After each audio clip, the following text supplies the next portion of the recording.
عمران خان کا جھگڑا اب کسی طرف جاتا ہوا آپ کو نظر آ رہا ہے۔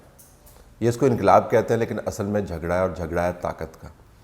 ان لوگوں کا جھگڑا ہے جو طاقت میں آنا چاہتے ہیں، ان لوگوں کے ساتھ جو ان کو بتا رہے ہیں کہ اب جس طریقے سے آپ پہلے طاقت میں آیا کرتے تھے وہ ممکن نہیں ہے۔ پاکستان کے اندر اس جھگڑے کی تاریخ بڑی طویل ہے، لیکن جس تلخ طریقے سے یہ جھگڑا پچھلے چند ماہ کے اندر انفولڈ ہوا ہے، اس کی نظیر نہیں ملتی۔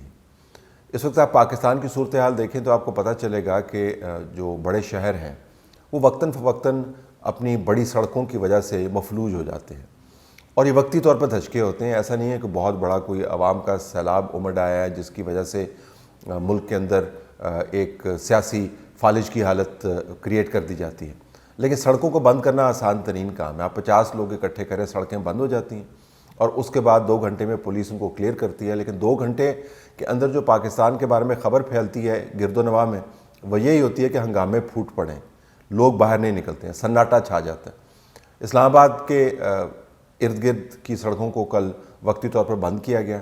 اسلام آباد کے اندر کی مارکیٹس کل سے مکمل طور پر سنسان تھیں۔ آج بھی رش بہت کم ہے۔ اسکولوں کو آن لائن کر دیا گیا۔ پنڈی کے اندر اسکولوں کو 2 دن کی چھٹی دے دی گئی ہے۔ جو پنڈی بورڈ کے ایگزامز ہیں، پریکٹیکل ایگزامز، ان کو مؤخر کر دیا گیا۔ دوسرے ضلعوں کے جو ساتھ لگے ہوئے ہیں ان کے ایگزامز جاری ہیں۔ ہاسپٹل کی ایمبولینسز کو رستہ نہیں ملتا، مریض آ نہیں سکتے۔ مزدور جو ہے اگر وہ 2 گھنٹے یا 3 گھنٹے کی مسافت طے کر کے ان شہروں کی طرف نہ آ پائے تو اس کی ساری دیہڑی ضائع ہو جاتی ہے۔ پاکستان کو حقیقت میں وقتاً فوقتاً یرغمال بنانے کی یہ والی جو کیفیت ہے، یہ اس سے پہلے شاید آپ کو اس بڑے پیمانے پر نظر نہیں آئی۔ اپنے صوبے کے اندر بھی یہ سارا کچھ کر رہے ہیں۔ میں نے آپ کو پہلے بتایا تھا جب عمران خان نے احتجاج کا ذکر کیا تھا کہ اب ہم احتجاج کریں گے، اور جب تک یہ 3 لوگ جن کا نام وہ بار بار لیتے ہیں ان کو آپ نے ایف آئی آر کا حصہ نہیں بنایا تو ہم احتجاج جاری رکھیں گے۔ تو میں نے سوال یہ اٹھایا تھا کہ احتجاج کس کے خلاف کریں گے؟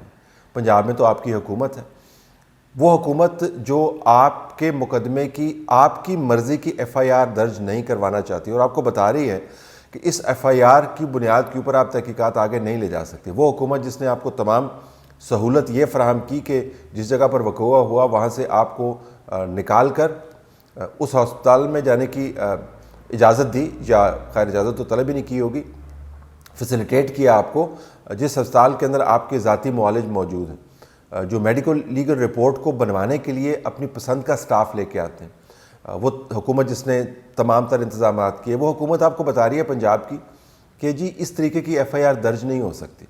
اب قانونی ماہرین جو ہے اس کے اوپر ہیئر سپلٹنگ کر لیں کہ یہ ایف آئی آر کس طریقے سے درج ہونی چاہیے۔ ایس ایچ او کے پاس یہ بھی اختیار ہے کہ آل فال ایف آئی آر درج کروانے سے پہلے وہ اپنی درخواست لے لے اور کہے جی کہ میں نے ان الزامات کی تحقیق کروانی ہے، اور اگر الزامات جھوٹے ثابت ہوئے تو آپ کے اوپر بھی مقدمہ ہو سکتا ہے۔ یہ ایس ایچ او کے اختیارات کے اندر چیز موجود ہے، لیکن وہ حکومت آپ کو بتا رہی ہے کہ جس قسم کی ایف آئی آر آپ درج کروا کے پوائنٹ سکورنگ کرنا چاہتے ہیں وہ قابل قبول نہیں ہے۔ لیکن آپ کی اپنی حکومت ہے، پنجاب میں آپ کی اپنی کابینہ ہے۔ عمران خان اس کابینہ کے ذریعے بھی چیف منسٹر کو کنونس نہیں کر پا رہے، تو جھگڑا آپ کو برے طریقے سے بڑھتا ہوا نظر آتا ہے۔ گورنر ہاؤس جو پنجاب کی انتظامی امور کی معراج سمجھا جاتا ہے بطور عہدہ، گورنر نہیں، گورنر ہاؤس کی بات کر رہا ہوں، گورنر تو آتے جاتے رہتے ہیں، تبدیل ہوتے رہتے ہیں، اس کے اوپر اب وفاقی حکومت کو رینجز کو تعینات کرنا پڑ رہا ہے، کیونکہ چیف منسٹر صاحب تمام تر کوشش کے باوجود پی ٹی آئی کو یہ کنونس نہیں کر پا رہے کہ جی کم از کم اسٹیٹ سمبلز کو آپ نشانہ نہیں بنائیں۔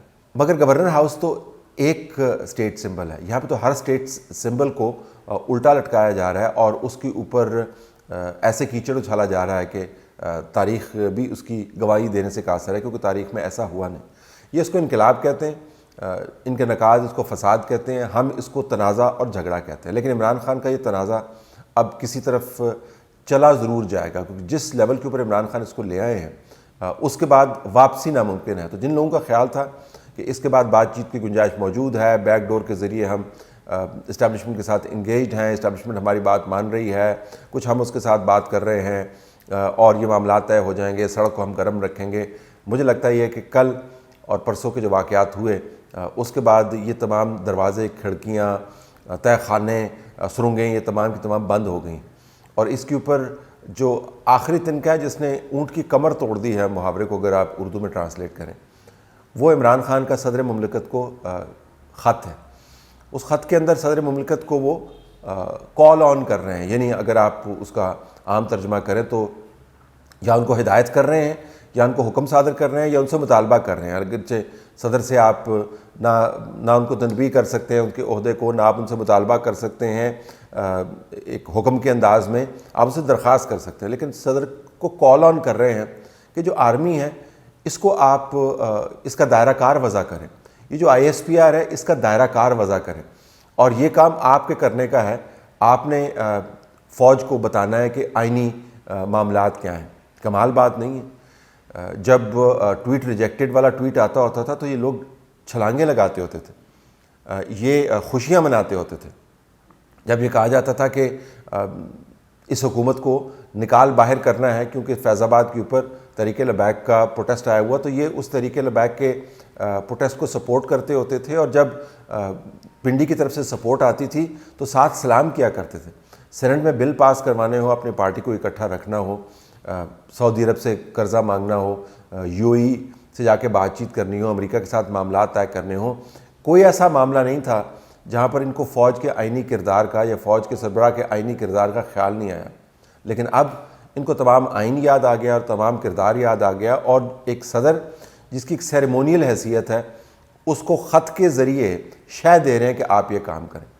تو شے یہ SHO سے لے کے، پارٹی ورکر سے لے کے، جج صاحبان سے لے کر، میڈیا کے چند ایک لوگوں سے لے کر صدر مملکت تک ہر کسی کو شے دے رہے ہیں کہ چونکہ ہم طاقت میں نہیں ہیں لہٰذا نظام کو تلپٹ کر دیں. لیکن میں دوبارہ آپ کو بتا رہا ہوں یہ حالات اب کسی نتیجے کی طرف جا رہے ہیں. آنے والے دنوں میں آپ کو پتہ چل جائے گا کہ عمران خان کی طرف سے جو طاقت کے کھیل میں آخری داؤ پیچ کھیلے گئے ہیں اس کا نتیجہ کیا نکلے گا.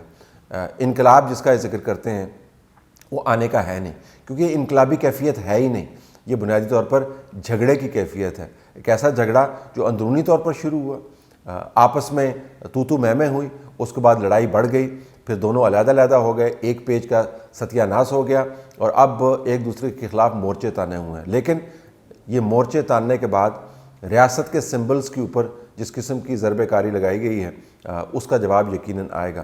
تو جن لوگوں کو خیال ہے کہ انقلاب بالکل بانتیجہ یا باثمر ہونے کا ہے، میرے خیال میں ان کو اپنے خیال کا جو حقیقی تصور ہے اس کو جاننے کے لیے کچھ دن انتظار کرنا پڑے گا، معاملات واضح ہو جائیں گے.